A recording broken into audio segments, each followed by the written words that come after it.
this will be my wall. This wall has a block on it. The block is being pressed by a horizontal applied force.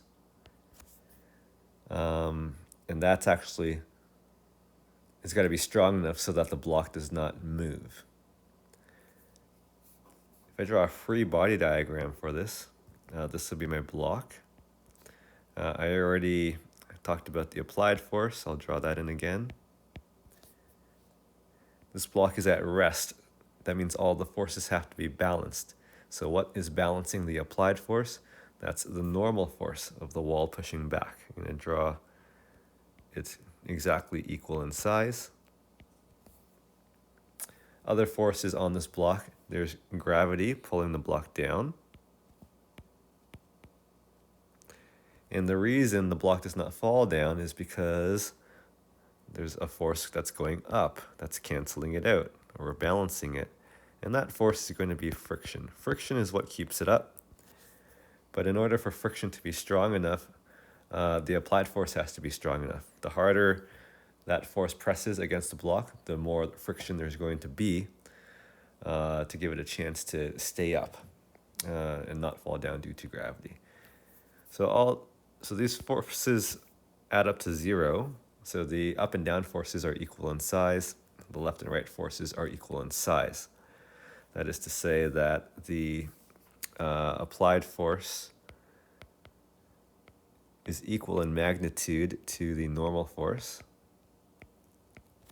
And at the same time, the frictional force must be equal in magnitude to the gravitational force.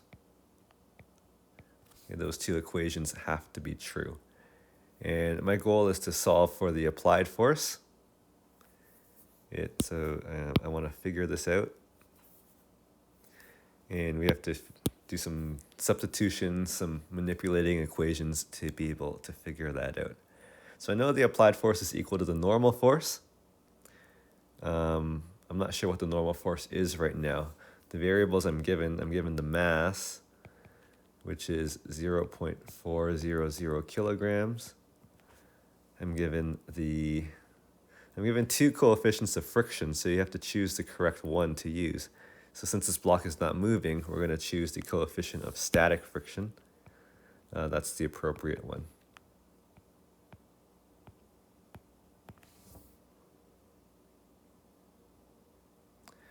So yeah, just those two pieces of given information, that doesn't tell me the normal force.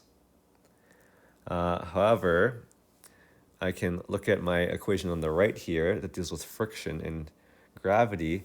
I know that the formula for the force of friction is the coefficient times the normal force. So that's how these two equations are going to be linked. They both are now going to end up having normal force in it. And the equation for gravity is m times g. So now I can keep going on the right here. I can divide both sides by mu to isolate for the normal force. I'm going to call that result. I'll call that equation 1. And we'll call my equation on the left equation 2. And what I'm going to do is say substitute equation 1 into equation 2. So I'm going to replace the normal force with the expression that I just got for the normal force.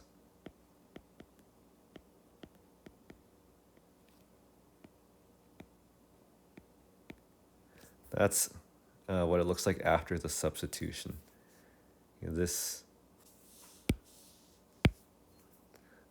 just gets substituted into there.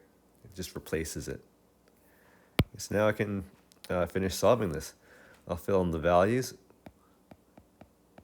Mass, g, coefficient of static friction.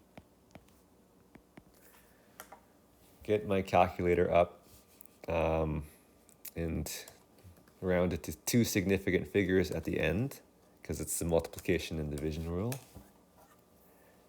So that'll round to 11 as my final answer. I'm going to need units as well, which will be newtons for force. And I'm done. A direction is not required because the question only asks you for the magnitude. So 11 newtons is the magnitude of the applied force.